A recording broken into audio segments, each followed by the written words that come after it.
welcome everyone. We're very pleased to announce our second keynote speaker, Jason Baehr. So please help me in welcoming him.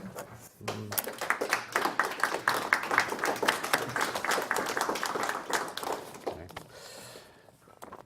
Well, I'm tired already. I don't know about you. Anybody want to just call it a day? Okay. It's a pleasure to be here. Thanks very much for the invitation, Mara, and to everybody that's played a role in organizing what's been a really enjoyable and impressive conference. I was saying earlier that the quality of the papers and the presentations of the papers has just struck me as very high and quite possibly above average, even compared to the sort of regular professional non-graduate student conferences. So well done. It's a pleasure to be here. It's an honor to be one of the keynote speakers. And thanks as well for accommodating my absence in the sort of in-between times. I'm traveling with my 14-year-old daughter, and she's back at the hotel and doing homework and so forth, and I've had to kind of go out and check on her and eat lunch with her and so forth. So we're both grateful for you being accommodating in that way. I'm going to be talking about the structure of intellectual character virtues, which includes, vices, which includes qualities or characteristics like narrow-mindedness, closed-mindedness, dogmatism, intellectual dishonesty, laziness, cowardice, and arrogance. In particular, I'm going to be looking at the extent to which the structure of intellectual vices mirrors the structure of intellectual virtues, at least as I think about the structure of intellectual virtues. I thought I would say just a quick word about why this is still within the boundaries of epistemology, because in certain respects I think the talk will feel like it's a talk in ethics, at least as much as it's a talk in virtue epistemology, and given that this is an epistemology conference, I thought I should address this point very briefly. The qualities that I'll be talking about are related to maybe their deficiencies of, or deficiencies with respect to intellectual virtues. And intellectual virtues are personal qualities that aim at an epistemic goods or ends. So they're squarely within the intellectual cognitive epistemic life in as much as they're personal qualities or characteristics that aim at distinctively epistemic ends or goods. Moreover, they're qualities that manifest in epistemic activities and pursuits like thinking and inquiring and belief formation.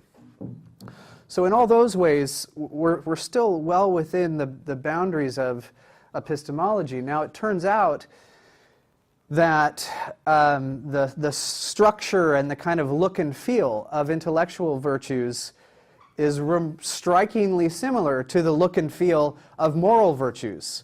And so it can feel like, oh, aren't we just doing ethics? And I'm happy to say that we're also doing ethics, maybe, but I'd resist the idea that we're only doing ethics, because we're still squarely within the epistemic realm. It just turns out, I think this is one important insight within virtue epistemology, that the epistemic realm intersects with the characterological realm. And so epistemology extends to the realm of character and virtue as well.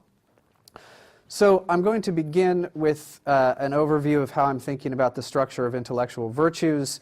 Next, I'll consider whether intellectual vices exhibit an analogous structure, and this will lead in the final section of the paper to an assessment of motivationalism about epistemic vice. Now, I think I've already made the mistake multiple times in saying virtue when I meant to say vice.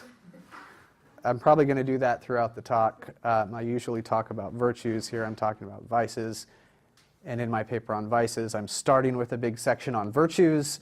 So it's probably hopeless to think that I'll be accurate in my use of the terms throughout. So first, 5 general features of intellectual virtues as I'm thinking of them. One, like I've said, they're strengths of intellectual character. So they're dispositions to act and think and feel in certain rational or excellent ways.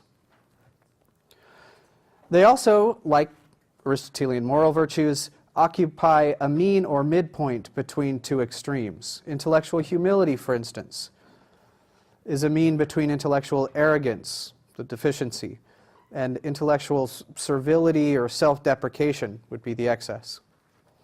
Open-mindedness is the mean between closed-mindedness, the deficiency, and gullibility, the excess.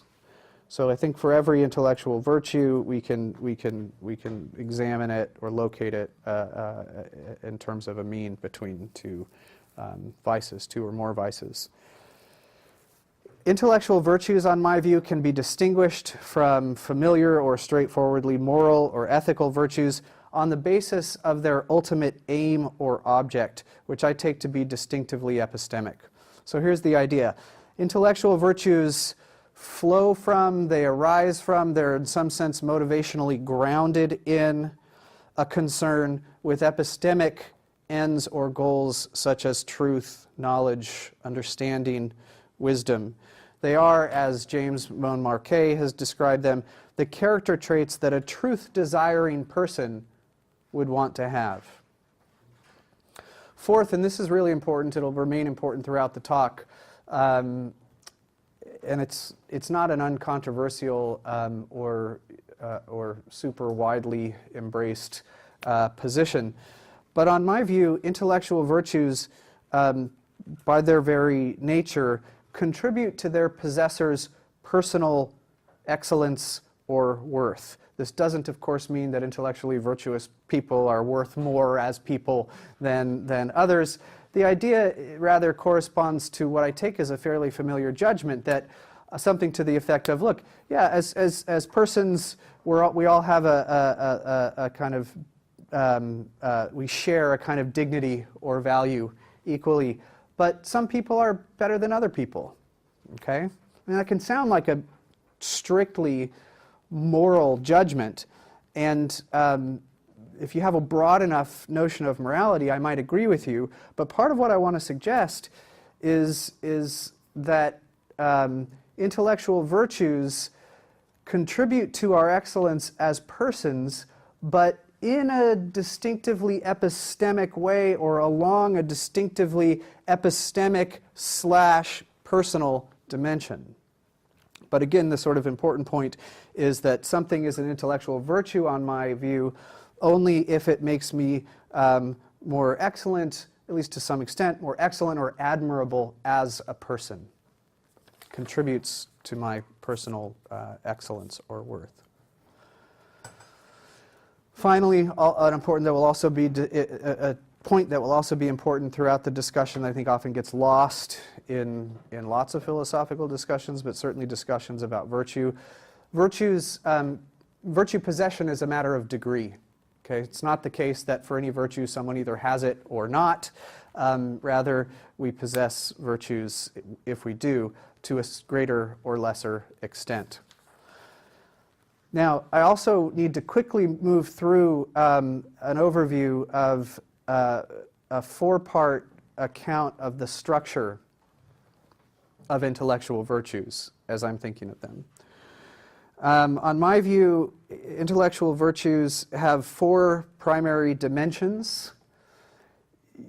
I don't want you to think about these dimensions as necessarily discrete parts. That's not really the idea. Rather, the idea is more that these dimensions are sort of perspectives from which virtues can be examined profitably, theoretically.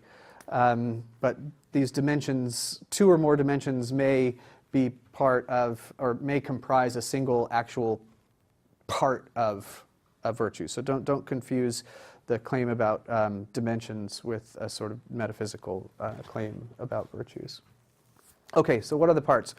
First, virtues have a competence. What are the parts? What are the dimensions? First, virtues have a competence dimension, and here's the idea.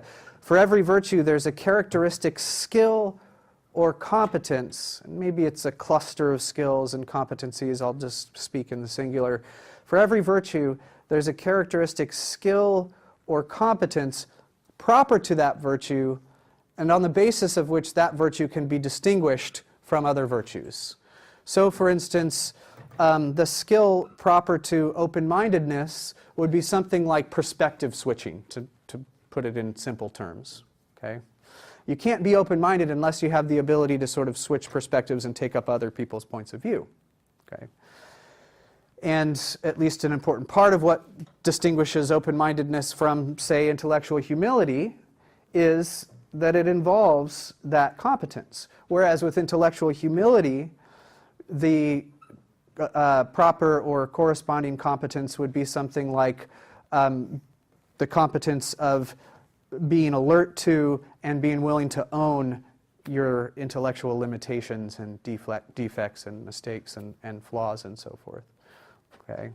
So for every, the suggestion is that, here's the principle, S possesses a virtue V only if this,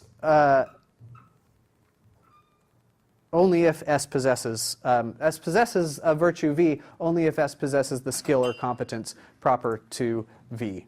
I hope I got that right on the hand, and it's wrong on my notes here. But it's not enough for the possession of a virtue that you just have the competence proper to it, right? Because you could have the competence but not be motivated to use it. Okay, so virtues also involve a motivational dimension, where the idea here would be that S possesses a virtue V only if S is motivated to manifest the competence proper to V, and this links up with the kind of personal excellence or admirability feature of virtues as I'm understanding them, and to do so at least partly out of an intrinsic concern for, or sometimes we talk in terms of a desire or love of epistemic goods. Okay?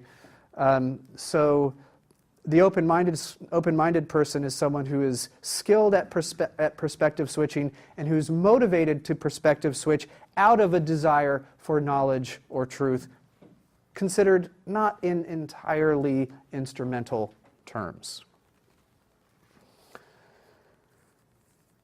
But even that arguably isn't enough, because I might be skilled at perspective switching, motivated to perspective switch because I see perspective switching as useful for getting to the truth, but I might lack good judgment about when and toward whom and for how long or to what extent to perspective switch. Which is to say then that virtues also have a kind of judgment dimension. Now here's where it may be that the judgment dimension, what I'm calling the skill or competence dimension, are ultimately kind of one and the same, but I think it's useful to tease them apart. Because again, I could be skilled at perspective switching but lack good judgment about when to do it, or how much, or toward whom. So I think it's useful to separate those two dimensions. Again, the principle S possesses V only if S has good judgment with respect to when, how often, in what amount, toward whom, and so on to manifest the competence proper to V. Finally, I think virtues also have an affective dimension. So think here about Aristotle's distinction, notion of enkrasia or continence. Okay, the continent person is someone who chooses the right thing, does the right thing, but doesn't take pleasure in doing the right thing. Okay. Now for Aristotle, that person isn't really virtuous. They're just continent. I don't quite go that far. I think that a person who reliably and in a way that's marked by good motivation is a careful and thorough thinker, but who takes no pleasure or maybe lacks some of the other kind of affective elements of either of those virtues, might still have the virtue at least minimally. But I do think that in order to be virtuously open-minded, say, in the fullest way possible, one would need to instantiate certain proper affections.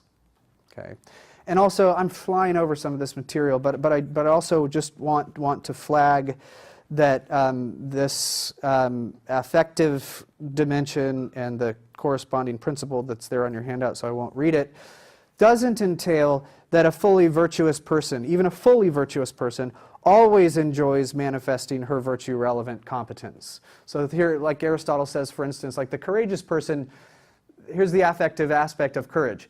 The courageous person doesn't enjoy putting himself in harm's way. He just isn't pained by it in the way that, say, cowardly people are. Right? So it's not that virtuous people will always feel pleasure in the exercise of their virtues, nor do we need to think about pleasure as the only virtue-expressive affect. It might be virtuous under some conditions to be pained by ignorance or by false belief, something like that. So there's lots more to be worked out there on the affect of it, but the idea is that in their fullness, intellectual virtues have a kind of affective aspect or dimension to them.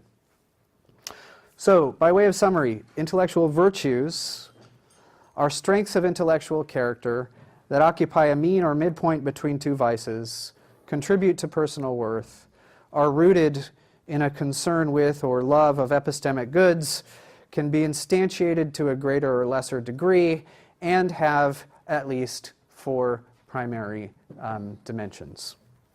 Moving on then to the actual topic of the paper, which is intellectual or epistemic vices.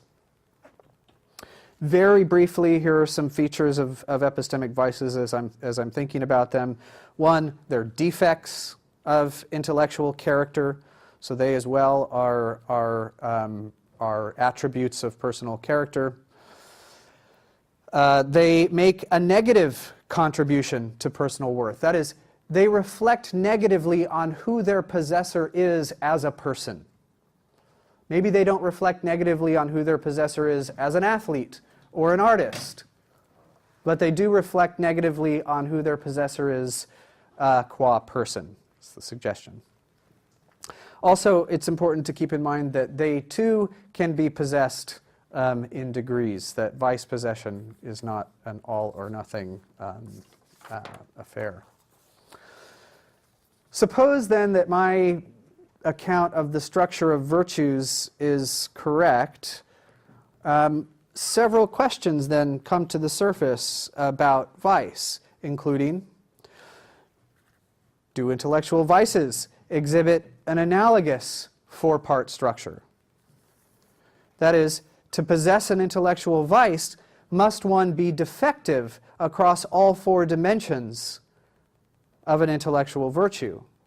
Or might it be sufficient for the possession of an intellectual vice that one falls short along just 1, or maybe 2, or 3 of these dimensions? So let's start with the proposal. This is a proposal that's going to fall apart very quickly, but let's just start with the proposal according to which vices have, like, in the most straightforward way, a kind of symmetrical structure vis-a-vis virtues. So this would be the proposal that S possesses an intellectual vice, V only if S is defective with respect to all 4 dimensions of the corresponding virtue or virtues. Like I said, I think there are several reasons to doubt this picture. Let's start with motivation. 1, I think the proposal is problematic because I think that defective motivation can be sufficient for the possession of an intellectual vice. And this can take either of a couple fairly general forms. First of all, a person can be vicious, intellectually or epistemically vicious, on account of lacking virtuous motivation. So a person can possess virtue-relevant competencies and have good judgment about when they should be deployed, but be unmotivated to deploy them and thus be intellectually lazy, say. Or the same person might be unmotivated to use her competencies well, or in accordance with her good judgment, and thus have the vice of intellectual carelessness.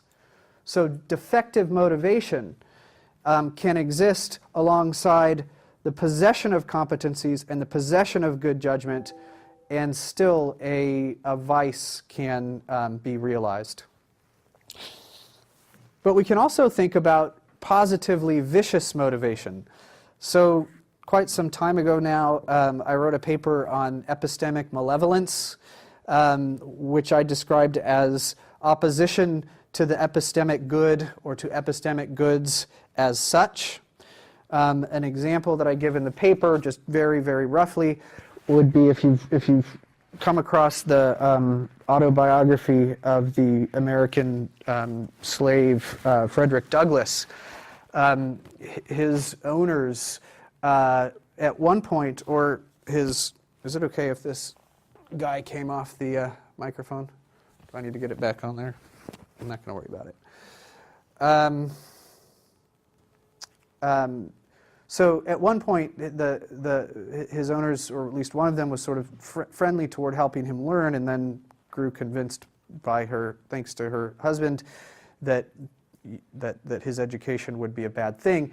And so they turned viciously and became deeply, personally, malevolently opposed to the learning and education of Frederick Douglass. So I think that epistemic malevolence is sort of an odd thing. I think it's rare, but I think that it exists, and at least can exist, and that it can be sufficient for the possession of epistemic vice.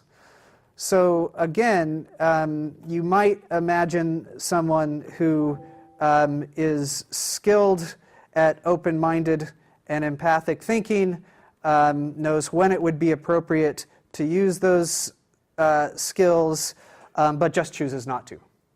Or think about out of an epistemically malevolent motive.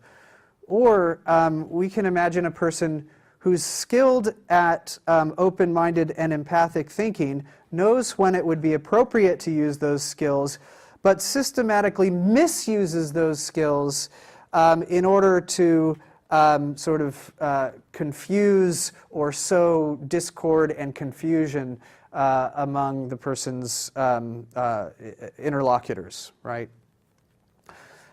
Here's something that I think is interesting about that kind of case. So again, I'm imagining someone who is, I mean, we're beyond the realm of realistic, but I think the possibility is interesting here.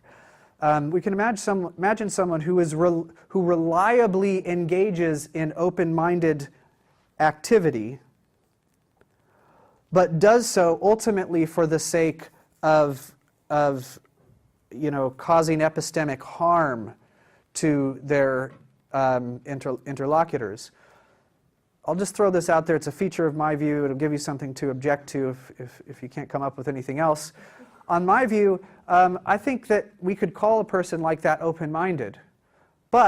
So we could say they have the attribute or the disposition or maybe the trait of open-mindedness because they reliably engage in open-minded activity.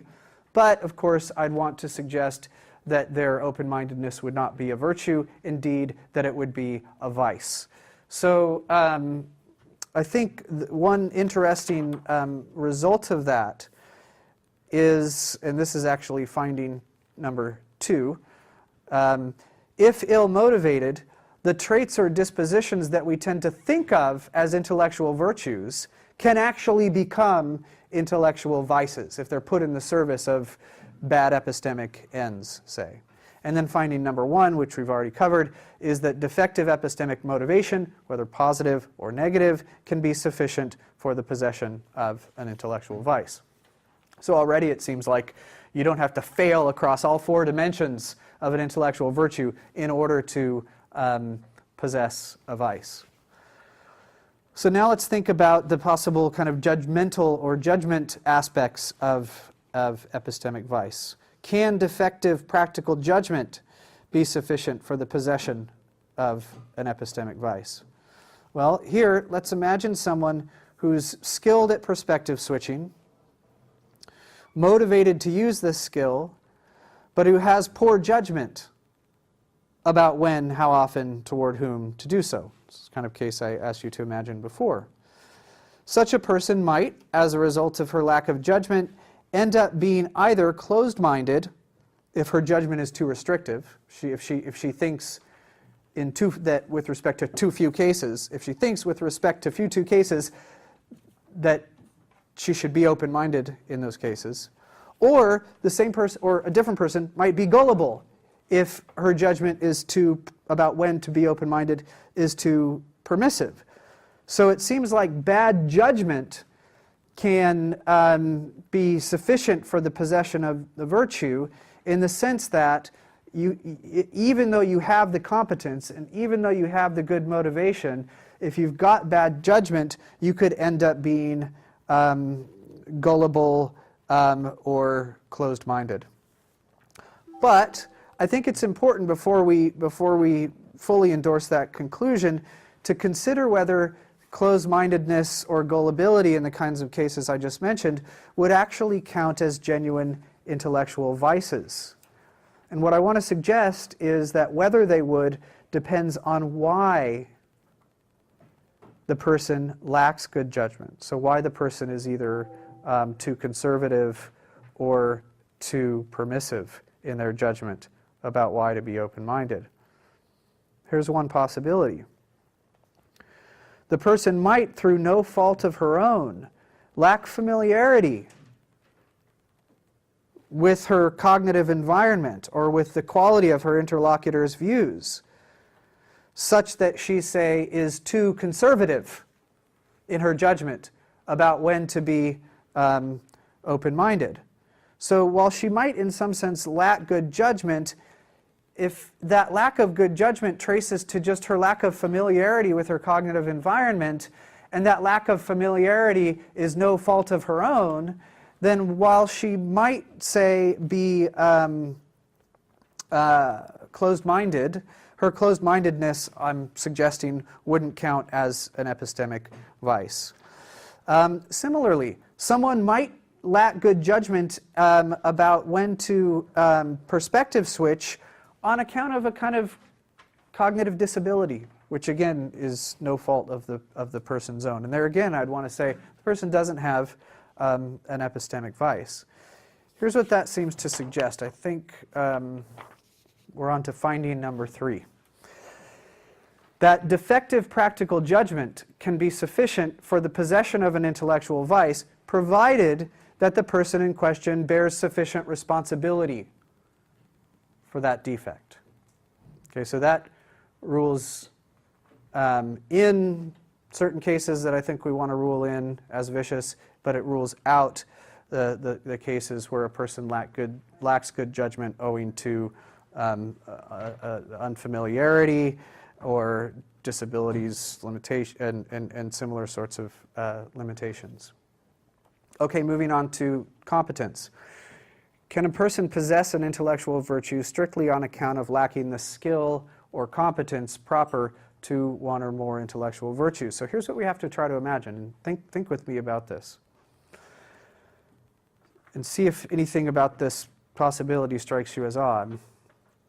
We need to try to imagine a case in which a person lacks the competence proper to a given virtue, say the ability to perspective switch, despite being motivated to manifest this competence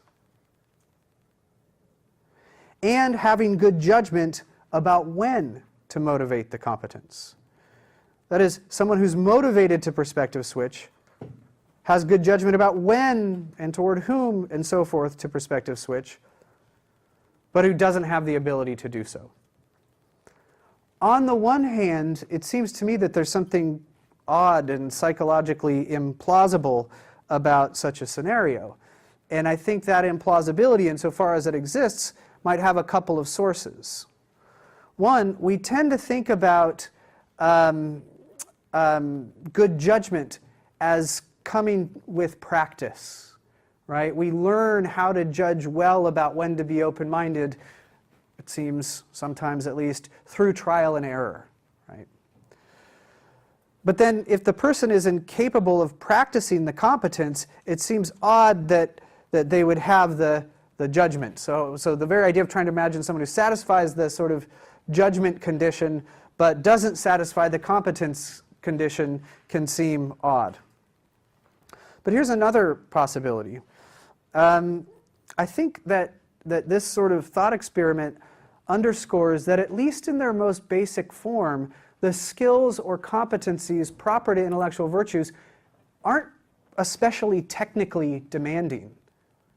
Like if you're for many people at least, we'll say, put in a normal cognitive environment, the ability to perspective switch, or the ability to pay attention to important details, or the ability to, at a certain level, kind of think for yourself, is something that comes in a relatively natural way. So the idea that you might be motivated to perspective switch, have good judgment about when to perspective switch, but not have any idea how to do it, can seem odd for that reason. Now, all of that said, I do indeed think it's possible for someone to be motivated to manifest a virtue-relevant competence, have a good sense of when to do so, and yet still lack the competence. Here again, we can think about cases of natural or an intractable cognitive limitation or disability. Okay. And someone who lacks the ability to perspective switch wouldn't be closed-minded, or at least wouldn't be viciously closed-minded. Someone who lacks that ability in the manner just suggested. Similarly, someone who lacks the ability because, again, through no fault of their own, just has never had opportunities to practice it, wouldn't be vicious on account of lacking the competence. Okay? Because these are things that you get better at in time, and maybe you need some opportunities to practice. But if your environment never presents you with opportunities to practice the skill proper to a virtue, then your lacking that skill wouldn't make you vicious. That's the suggestion. Third, consider a competence proper to intellectual autonomy, which would be something like the ability to think for yourself or to draw your own conclusions. Well, we can certainly imagine someone who's been brainwashed or has been raised in an extremely epistemically deferential environment. This person might see the value of thinking in autonomous ways, desire very much to think in these ways, have a reasonably good sense of when to do so, but still find himself without the skill or ability to think for himself. In all three of these cases, again, I want to say that it would be problematic for us to regard the person as possessing an epistemic vice. So it looks like maybe sort of failure to possess a virtuous competence could be sufficient for vice, but only given that the lack of the vice is something that the person bears sufficient responsibility for, which again is finding number 4 on your paper. So here's a further point related to competence and intellectual vice. We've looked at how a lack of virtuous competence, an inability to perspective switch, say, might contribute to intellectual vice. But we have yet to consider whether intellectual vices might have competencies of their own. Such competencies, if they were to exist, wouldn't be necessary features of intellectual vices, because we've already seen, for instance, that the motivational deficiency or judgmental deficiency, for instance, can be sufficient for the possession of a vice. But still, maybe there are vice-specific skills or abilities such that to possess the relevant vices in their fullness, you would need to possess these skills or competencies. And indeed, I think there plausibly are such skills. For instance, skills associated with self-deception and intellectual dishonesty. Skills, for instance, with keeping counter-evidence at bay, or systematically ignoring the limitations of one's evidence. We can practice that, and we can get better at it. Also, skills associated with closed-mindedness. For instance, ignoring important questions or badly misrepresenting other philosophers' views. Right? Some people can be quite competent, it seems, at that. Again, while these skills might not be necessary for possessing minimal or minimally vicious intellectual dishonesty or closed-mindedness, they will, it seems, be possessed by someone who possesses these vices in their fullness or maximally or something like that, which is, again, summarized for you under finding number 5. All right, on to the last dimension, affection. Can one's failure to manifest the affections proper to an intellectual virtue be sufficient for the possession of an intellectual vice? Here, I think there's an asymmetry with the other dimensions that we've discussed. So think with me again about Aristotle's continent agent. According to Aristotle, while this person is not virtuous, neither is she vicious. And I think that's right, and I think a similar point holds for epistemic continence. So, for instance, a person who reliably probes for deeper understanding, which would be the skill proper to thoroughness, say. A person who reliably probes for deeper understanding out of a firm commitment to discovering what is true, but who never enjoys the activity of thorough inquiry. While less than fully virtuous in respect of his thoroughness, surely shouldn't count as being intellectually vicious. Indeed, like I've said, I'm happy to say that they're maybe minimally virtuously thorough. Similarly, someone who reliably asks thoughtful and insightful questions, but takes no delight in this form of wonderment, while less than fully virtuously inquisitive, surely doesn't manifest an epistemic vice. It remains, however, that certain vicious affections can compound or amplify the badness of one's vices. For instance, a person who enjoys his chronic laziness or sloppiness, delights in cognitive distortion and obfuscation, or takes pleasure in concealing his intellectual mistakes or misrepresenting others' views, would be more vicious, I'm suggesting, than one who performs the same actions but doesn't derive any pleasure from them. So finding number 6, a deficiency in virtuous affections is not by itself sufficient for the possession of an intellectual vice. Finding number 7, vicious affections are necessary for the full or maximal possession of at least some intellectual vices. Okay, there's a lot more in the paper, but I'm only going to go through, I'll go through the next section, which concerns, partly, or concerns, the next section is one half of my discussion of motivationalism in the paper. Okay, so what is motivationalism? As I'm thinking about it, motivationalism is the thesis that defective intellectual motivation is a necessary condition for the possession of an intellectual vice. Defective intellectual motivation is a necessary condition for the possession of an intellectual vice. Part of why I'm interested in this thesis is that I am partial to a certain kind of qualified motivationalist account of virtue, and we might wonder whether consistency commits me to a motivationalist account of vice. I don't think it does, but I'm not going to get into why.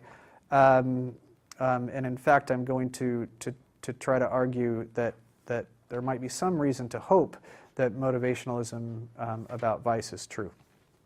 So the question is, can a person possess an epistemic vice without possessing defective epistemic motivation? Now, we seem to have encountered evidence in support of an affirmative answer to this question, right? Because we've seen, for instance, that the lack of good judgment about when to perspective switch could be sufficient for gullibility or closed-mindedness. But remember, we said it would be sufficient for the vice of closed-mindedness only if the person was responsible for their lack of good judgment. And that was, it turns out, was an important qualification. So what I want to consider is whether there might be a connection between responsibility and motivation, such that it remains true that a person can possess an epistemic vice only if they exhibit or have defective epistemic motivation. Okay. So here let's imagine someone who's gullible on account of lacking good judgment about when it's appropriate to perspective switch. So someone who has an overly concessive view about when it's appropriate to switch perspectives. And imagine that the person bears responsibility for her lack of good judgment. Now ask yourself, what might explain this responsibility? What might it look like for the person to irresponsibly lack good judgment about when or how often she should exercise her open-mindedness or her open-minded relevant competencies, right? Well, one plausible answer would be that she's been insufficiently interested in developing an accurate sense of when her tendency to perspective switch might lead her away from the truth rather than toward it. Okay. Alternatively, imagine someone who's motivated to think for himself, has reasonably good judgment about when to think for himself, but has yet to develop the competence of thinking for himself. But unlike the version of that scenario that we imagined before, imagine that this person bears responsibility for his lack of competence at thinking for himself. That at this point he really should know how to think for himself. Right? Again, what might the sort of psychological history or source of that of his responsibility for that lack of competence, what might that look like? Here too, it seems to me that an obvious possibility is that maybe he just hasn't cared enough about developing the skill of thinking for himself, or about the epistemic goods that such thinking can deliver.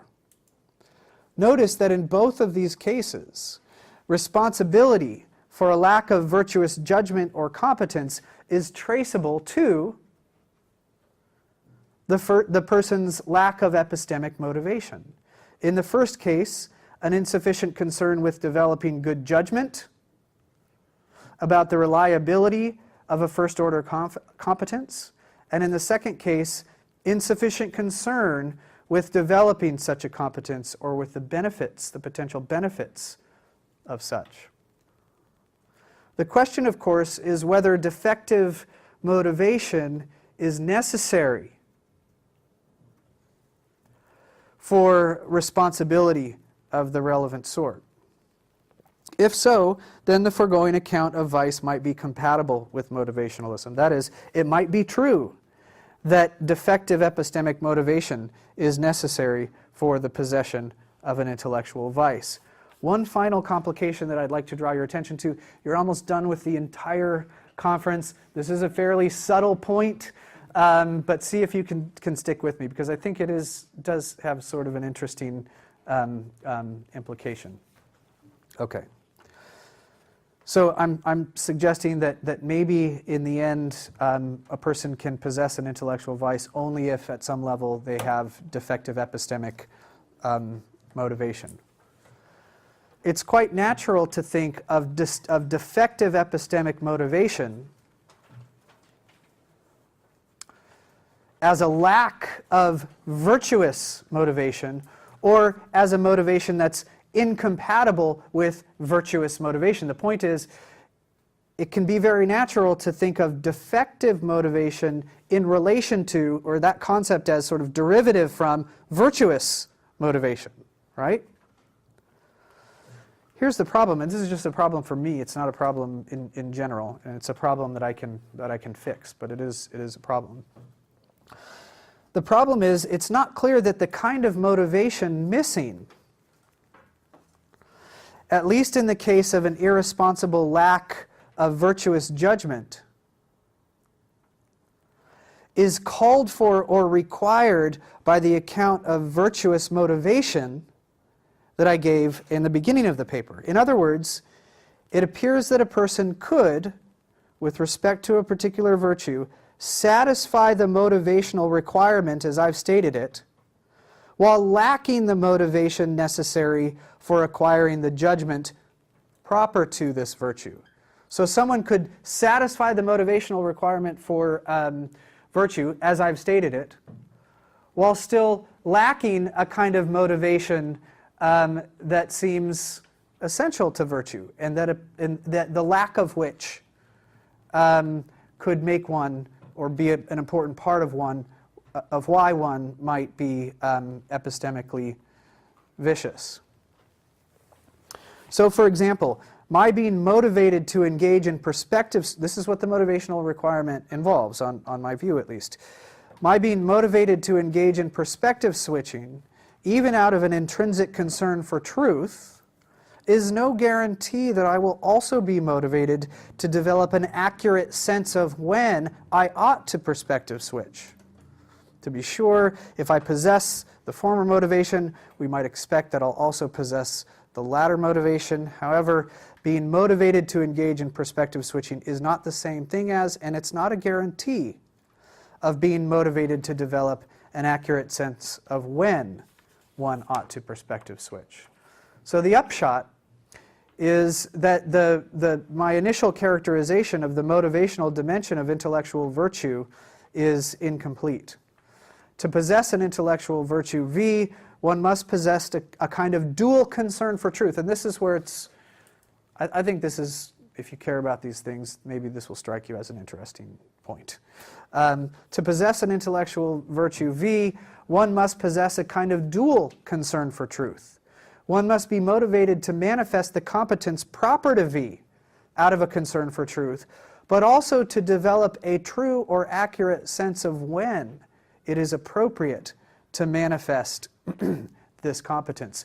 So a kind of epistemic motivation is operating at the level, the kind of first order level of the competence, but it's also got to be operating, it seems, at the judgmental level, which regulates the operation of the first order competence. Okay, I'll leave it at that. Thanks.